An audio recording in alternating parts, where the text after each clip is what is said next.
Welcome. Akkam jirtan nagaa fi hawajamtoota hordoftoota kiyya bakka jiraattan hundi keessanuu. Arraan tana waa'ee floating exchange rate irraa dubbanna. Maali floating exchange rate? Sistemni sharafa biyya alaa hamma Itoophiyaan hordofuu eegalte kuni maali? Duraanoo maal hordofuu turte? Haduraan turtee fi haduraan irra turtee fi hamma jiru garaagarummaan isaa maali? Kajoon isin himaa jechuudha. Tokko tokkoon isin himaa. Isin ammoo subscribe godhuun dagatinaa isinin jaa. Fakkeenyaaf dhiyeenya kana biitii karaa macro economy ti guuturraa guututti macro economy ceete yookaan fooyya'insa poolisii macro economy irratti godhameetu jira.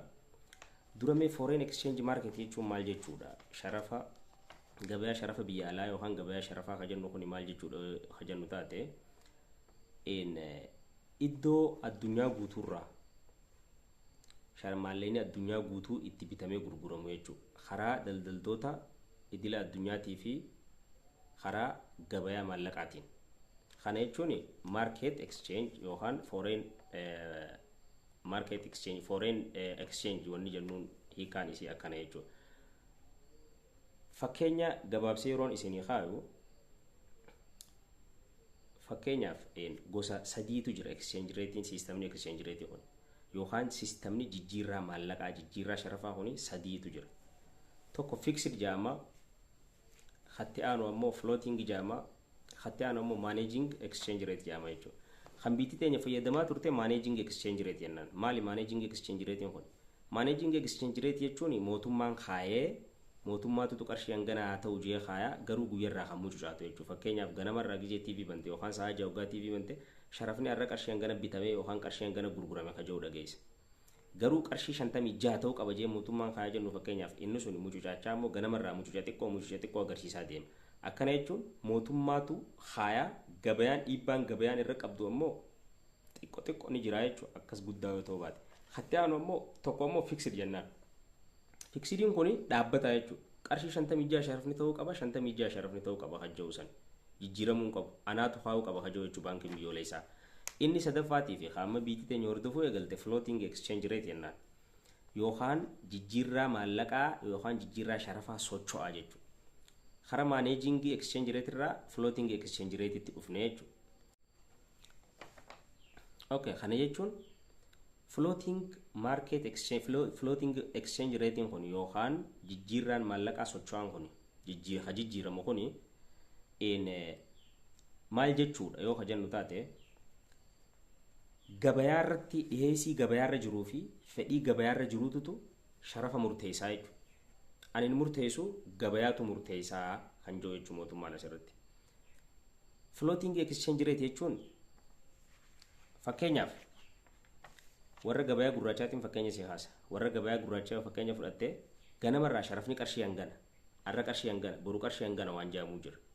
Akka fakkeenya akkasiiti jechuudha. Ganamarraa gizee lafaa kaatee sharafni akka itti eeguu osoo hin ta'in ida'uu yookaan hir'isuu danda'u. Kana jechuun fakkeenyaaf dhiyeessiin doolaaraa gabayaa irratti yoo ol ka'e dhiyeessiin doolaaraa gabayaa irratti yoo ol ka'e jechuudha maal ta'a akkana jechuun namootan sharafachuu fadhan baay'inaan yoo dhufan doolaara sharafachuu fadhan baay'inaan yoo dhufan sharafni gabbu'aa jechuudha. Yoo garuu ammoo hanqinni doolaaraa gabayaa irra jiraate fedhiinsa waan ol ka'uuf sharafni ol ka'aa jechuudha.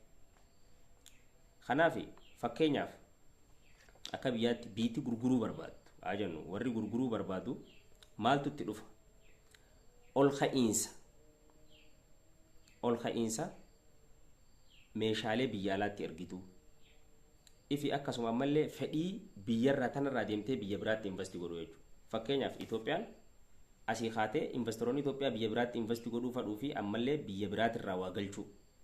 Inni kun maal godhare? Warra gurguruu fadhu yennaan amma isaan kana warri gurguruu fadhu kooziin sababa wanni inni fiduu danda'u. So akkana jechuun naggaadonni Itoophiyaatii fi investoroonni Itoophiyaatillee fedhii biyya biraatirraa deemanii bitachuuti jechuudha. Gaafa biyya biraatirraa deemtee bitattu foreign currency yookaan doolaara reservii kana biyya biraa geessaa deemte jechuudha. Siigaltee warri gurguruu barbaadu of Allah warri bitachuu barbaadu of Allah kanaati. Kaduraatiin xiqqoo adda isinii baasa. Kuni maal fida? Oomisha biyya keessaatti xiqqeessa. Fakkeenyaaf fedhiin alaa bitachuu deemtee alatti investi godhuu si galtee gizee ol ka'e jechuudha. Fedhiin doolaara gurguruu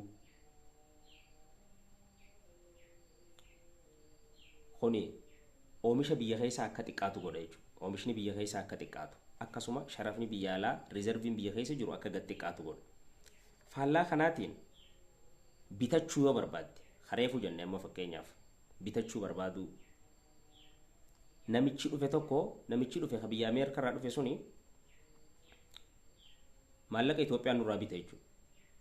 Doolaara nutti gurgura. Kanaafuu kuni ammoo maal godha? Ekspoortii yookaan alergiin tokko akka ol ka'u. Si galtee alergiin akka ol ka'u. Investimentiin biyya keessaatis akka ol ka'u godha. Kana jechuun maal jechuu? Namni tokko fakkeenyaaf fedhii Itoophiyaatti investi godhuudhaa fi oomisha Itoophiyaa bitachuu yoo barbaade dirqama maallaqa keenya bitachuu qabaa jechuudha.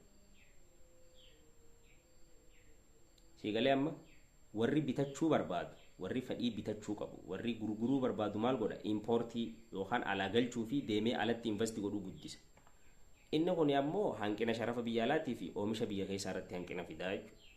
Akkana jechuun trade imbalansiitu fidaa jechuudha. Inni kun daldalli akka waliin madaalle godhaa jechuudha. Hatti aanoo warri bitachuu barbaadu ka jennu kuni ekspoortiin akka ol ka'u. Si galtee alergiin akka ol ka'u godha. Akkasumas investimentiin biyya keessatti akka ol ka'u godha. Kana jechuun namni tokko fedhii meeshaa Itoophiyaa bitachuu yoo qabaatee fi biyya Itoophiyaatti investi godhuu yoo barbaade dirqama maallaqa keenya bitachuu isa barbaachisaa jechuudha. Gabaabdumatti. Kana dhiheessiin gabayaatii fi fedhiin gabayaa sharafa biyya alaa murteessu jechuun. Mee gabaabseetiin isinii kaayaa maali madaalli isaa mee ilaallu? Madaalli isaa gizee ilaallu as keessatti fakkeenyaaf floating exchange biyyi fayyadamtu yookaan jijjiirraa sharafaa isa jijjiiramaa isa dhaabbataa osoo hin ta'in biyyi fayyadamtu maal faadha hoggaa madaalee lafa keenya ka fayyadamuu dandeessu. Floating exchange yookaan sirni gabayaa jijjiiramaa gabayaa sharafaa jijjiiramaa kuni maal reflect godhani beektaa? Wanni dhiheessii fedhii gabayaatti calaqqisiisa. Lammaffaa irratti akka diinagdeen takka haala hin barbaadamnee fi bakka hin taane keessatti hin madaqne gargaaraa jechuudha. Fakkeenyaaf diinagdeen Itoophiyaa kufaatii keessa jirti haa jennu. Gatiin maallaqa Itoophiyaa yeroo kana maal ta'a? Gabbu'a. Si galtee? Fedhiinis gabbu'aa jechuudha. Fedhii maaltu gabbu'a? Fedhii biyya alaatii waa galchuusa. Gatiin tajaajilaa fi meeshaa Itoophiyaa gabayaa addunyaa irratti bifa salphaa ta'een dhiyaachuu danda'a. Faayidaan inni fidu. Kunoo maal fida? Daldalli akka wal madaalu godha. Biitii akka waan ala ergitu. Waan isin ala ergitu irratti jijjiiramni bareedaan dhufee ka biyya alaatii fidduun akka wal madaalu trade deficit ka jennu san keessaa akka baatu godha jechuudha. Sadaffaan alergii ol kaasa. Itti aansee afuraffaan ammoo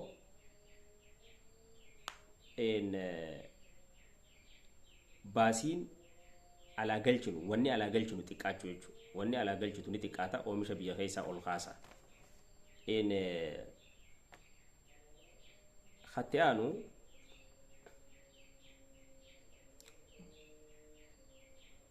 alergii qulqulluu jechuun net export wanni jennuun kun akka ol ka'u godha.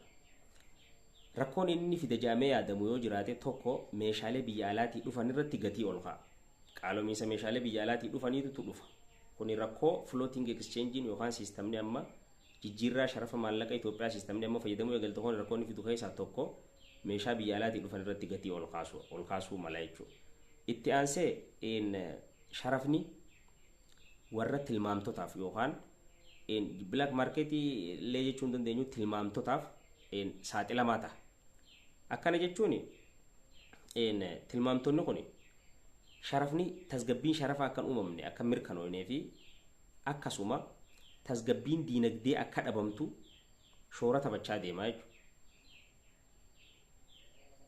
So kanaaf sirni jijjiirraa maallaqaa kan fedhiidhaa fi dhiheessii gabaa irratti hundaa'u akkana fakkaata. Arraaf hangana irraa jaa qophii itti aantu irratti market liquiditiin maali kan jiru kan inni nu dhiyeessu ta'a. Arraaf hangana hin jeeni gaa qophii wal fakkaattuun hamma walitti deebinu. Peace.